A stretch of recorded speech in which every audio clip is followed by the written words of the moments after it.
hahabulin ng Department of Transportation ang mga nasa likod ng pag-hoard na mga beep card ng LRT1, LRT2 at MRT3 sa gitna ng kakulangan nito.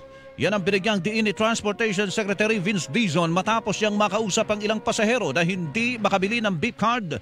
Anya, lumalabas na may sindikato sa pag-hoard ng beep card at ibinebenta ito online sa mas malaking halaga. Sindikatong bumibili ng maraming beep card sa mga vending machine. Tapos binibenta online ng 300. Yon, kailangan i-crackdown natin. Dahil dito nakipagpulong na ang kalihim sa kumpanyang nagsusupply ng mga beep card. Samantala, inatasan din ng DOTR ang pagdaragdag ng mga beep card vending machine sa mga stasyon upang mabawasan ang mahabang pila.